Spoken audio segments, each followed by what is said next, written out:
நண்பர் அனைவருக்கும் இளம் வழுதியின் இனிய வணக்கம். ஐயகோ, நம்ம மருத்துவர் ராமதாஸ் அவர்கள் ஒரு மருத்துவரே கிடையாது அப்படின்னு சொல்லி CN ராமமூர்த்தி அவர்கள் ஒரு மாபெரும் உண்மையை போட்டு உடைச்சிருக்கிறாரு. எனக்கு அப்பவே டவுட் இருந்துச்சு, இவர் மருத்துவம் படிச்சிருப்பாரா படிச்சிருக்க மாட்டாரா, எனக்கு அப்பவே டவுட் இருந்துச்சு. ஏன்னா மேடையில் ஏறி சும்மா சொல்லி படித்த நபர்கள் யாரும் பேச மாட்டாங்க இல்லையா, எனக்கு அப்பவே டவுட் இருந்துச்சு. ஸோ அந்த டவுட்டை உறுதி செய்யும் விதமாக நம்ம CN ராமமூர்த்தி அவர்கள் என்ன பண்ணியிருக்காரு, ஒரு மாபெரும் உண்மையை போட்டு உடைச்சிருக்காரு, ஒரு சேனலுக்கு பேட்டி கொடுத்துருக்காரு.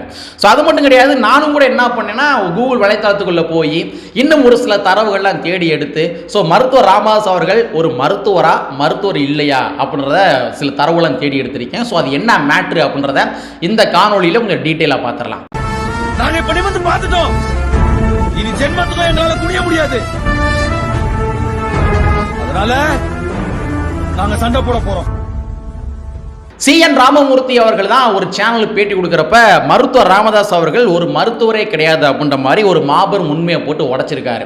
முதல்ல இந்த CN ராமமூர்த்தி அவர்கள் யாரு அப்படின்றத பார்த்துருவோம். ஏன்னா அவர் சொன்னார்னா அதெல்லாம் உண்மையா இருக்குமா அப்படின்ற மாதிரி நிறைய பேர் கேட்பீங்க. ஸோ முதல்ல CN ராமமூர்த்தி அவர்கள் யாரு அப்படின்றத முதல்ல தெளிவாக சொல்லிடுவோம். 1980 காலகட்டங்களில் வன்னியர் சங்கம் அப்படின்னு சொல்ல போடுற அந்த சங்கத்தை தொடங்கிய நபர் யாருன்னா CN ராமமூர்த்தி அவர்கள் தான். அவர் தான் இந்த வன்னியர் சங்கத்தையே தொடங்குறாரு. சரிங்களா, மருத்துவர் ராமதாஸ் ஒன்றும் ஃபவுண்டர் கிடையாது.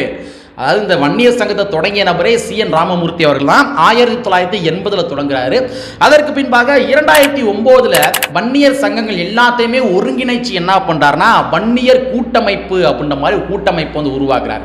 அந்த கூட்டமைப்பினுடைய ஒரு இது ஜெனரல் செக்ரட்டரின்னு சொல்லுவாங்க தெரியுமா, அந்த ஜெனரல் செக்ரட்டரியே யாரும் பார்க்குறப்ப அது CN ராமமூர்த்தி அவர்கள் தான். அவர் தான் அந்த வன்னியர் சங்கத்தினுடைய கூட்டமைப்பினுடைய ஒரு ஜெனரல் செக்ரட்டரி. ஸோ இவர் தான் என்ன பண்ணியிருக்காரு, மருத்துவர் ராமதாஸ் அவர்கள் மருத்துவரை கிடையாதுங்க அப்படின்ற மாதிரி ஒரு மிகப்பெரிய உண்மையை போட்டு உடைச்சிருக்காரு. சரிங்களா, சரி அவர் என்ன சொல்லியிருக்காரு அப்படின்ற விவரத்தை முதல்ல நம்ம பார்த்துருவோம். நிறைய விஷயங்கள் சொல்லியிருக்காரு, அவருடைய ராமதாஸ் அவருடைய பர்சனல் லைஃப் முதல்ல சொல்லியிருக்காரு. நம்ம அதுக்குள்ள நோண்ட வேணாம். சரிங்களா, பட் இருந்தாலும் மருத்துவர் ராமதாஸ் அவர்கள் ஒரு மருத்துவரா இல்லையா அப்படின்னு டேட்டா பார்த்துருவோம். நம்ம பெரிய ராமதாஸ் அவர்கள் மருத்துவம் படித்து முடித்ததற்கு பின்பாக, அதாவது அப்ப படித்து முடித்ததற்கு பின்பாக என்ன பண்றாரு, உசிலம்பட்டில் இருக்கிற ஒரு இடத்துல போய் ஒரு வேலை பார்க்குற டாக்டர் வேலை பார்க்குறாரு. பிராக்டிஸ் பண்றாரு. மருத்துவம் படிச்சு முடிச்சதுக்கு பின்பாக பிராக்டிஸ் பண்ணுவாங்க இல்லையா, அந்த மாதிரி பிராக்டிஸ் பண்றாரு.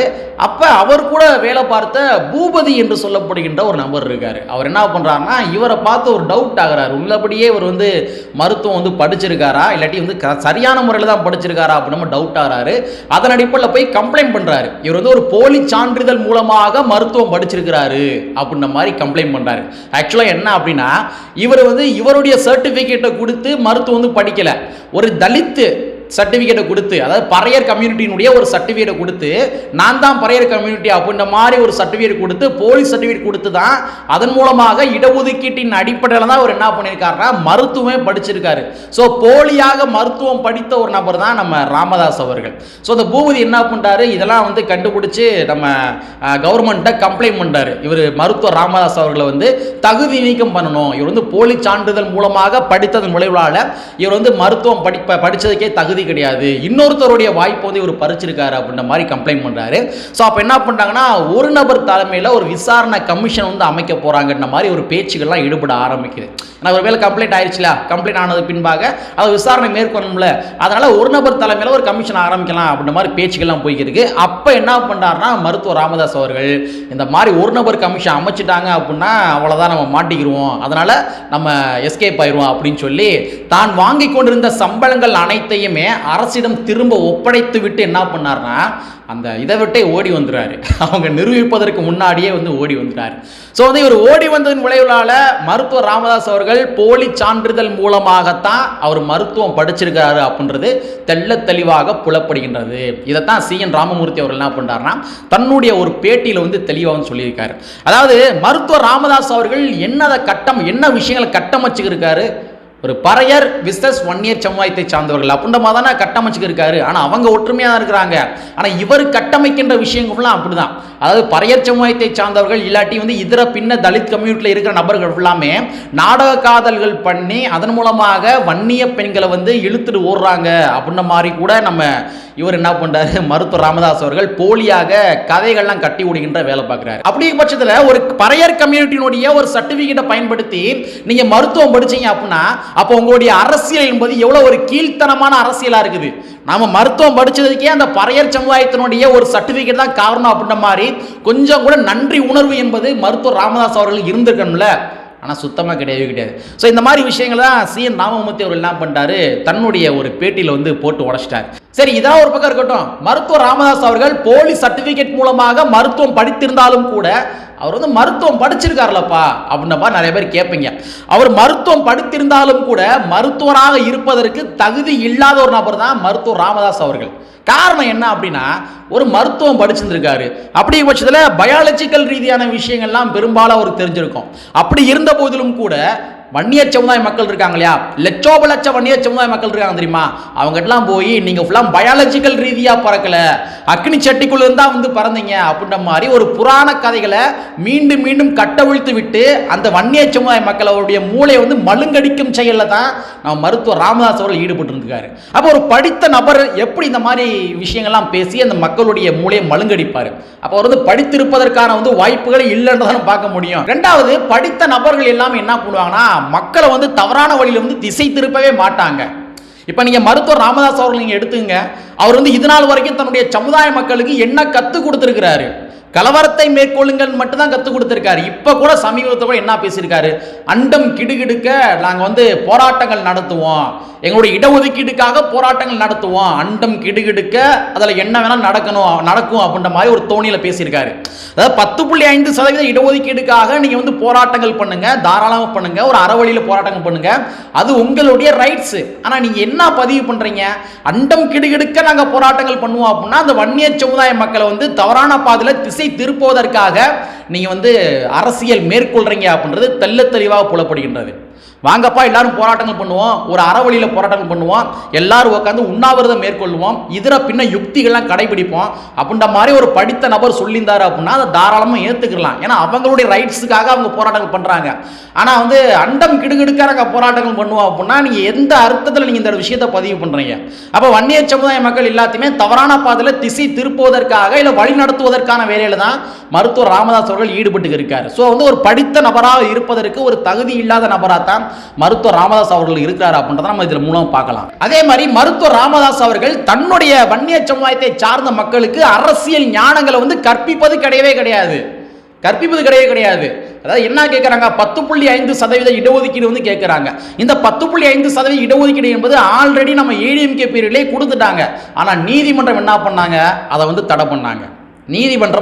தடை பண்ணாங்க. எதனால தடை பண்ணாங்க? ஜாதிவாரி கணக்கெடுப்பு நடத்தாம இந்த 10.5% இடஒதுக்கீடு என்பது செல்லாது அப்படின்னு சொல்லி நீதிமன்றம் என்ன பண்ணாங்க, இந்த விஷயத்தை தடை பண்ணாங்க. அப்ப 10.5% இடஒதுக்கீடு வேணும் அப்படின்னா ஜாதிவாரி கணக்கெடுப்பு நடத்தணும். ஜாதிவாரி கணக்கெடுப்பு யார் நடத்தணும் அப்படின்னா தமிழக அரசாங்கம் தான் நடத்தணும் அப்படின்னு சொல்றீங்க.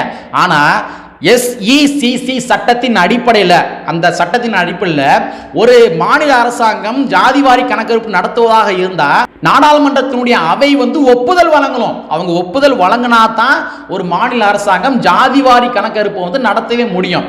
அப்ப எப்படியா பீகார்ல வந்து ஜாதிவாரி கணக்கெடுப்பு நடத்தினாங்க அப்படின்னா பீகார்ல நிதிஷ்குமாருக்கும் நம்ம மோடி அரசாங்கத்துக்கும் ஆல்ரெடி டீலிங் போயிருச்சு.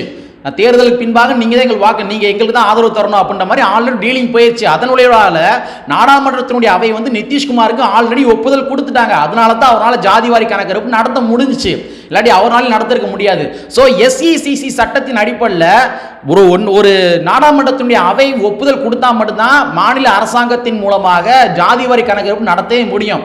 அப்ப இந்த இடத்துல பாமகவை சார்ந்த நபர்கள் யாரை நோக்கி கேள்விகள் எழுப்பணும் அப்படின்னா மோடி அரசாங்கத்தை நோக்கி தான் கேள்வி எழுப்பணும். நாடாளுமன்ற அவை வந்து ஒப்புதல் தரணும், அதனால மோடி அரசாங்கத்தை நோக்கி கேள்விகள் எல்லாம் தூக்கி முன்னாடி வைக்கணும். ஸோ இந்த அறிவு ஞானத்தை தான், அரசியல் ஞானத்தை தான் பாமகவுடைய அன்பணி ராமதாஸ் அவர்களும் மருத்துவர் ராமதாஸ் அவர்களும் அந்த மக்களுக்கு சொல்லி தர்றது கிடையாது. சொல்லி தந்தாங்க அப்படின்னா அவங்களே நோய் கேள்வி எழுப்பிடுவாங்களா? சொல்லி தர்றது கிடையாது. இன்னும் சொல்ல போறதா இருந்தா நாடாளுமன்ற அவையில போய் நம்ம பேசினா தான் இந்த 10.5% இடஒதுக்கீட்டுக்காக எங்களுக்கு வந்து ஒப்புதல் கொடுங்க அப்படின்ற மாதிரி கேட்கணும். ஆனா நம்ம அன்புமணி ராமதாஸ் அவர்கள் ஒரு எம்பியா இருக்காரு, ஆனா அவர் பார்லிமெண்ட்டுக்கே போறது கிடையாது. பார்லிமெண்ட்டுக்கு போனால் தானே கேட்க முடியும். ஏங்க சோறு ஃப்ரீ, சாப்பாடு இது பயண செலவுகள் ஃப்ரீ, தண்ணி ஃப்ரீ, கரண்ட் பில் ஃப்ரீ, எல்லாமே ஃப்ரீ, ஃபோன் பேசுகிறோம் இல்லையா, ஃபோன் ஃப்ரீ, எல்லாமே ஃப்ரீ. அப்படி இருந்த போதிலும் கூட நம்ம அன்புமணி ராமதாஸ் அவர்கள் பார்லிமெண்ட்டுக்கே போக மாட்டார். பார்லிமெண்ட்டுக்கு போய் எங்களுக்கு வந்து ஒப்புதல் கொடுங்கன்னு கேட்கணும், அதுவும் கேட்க மாட்டார்.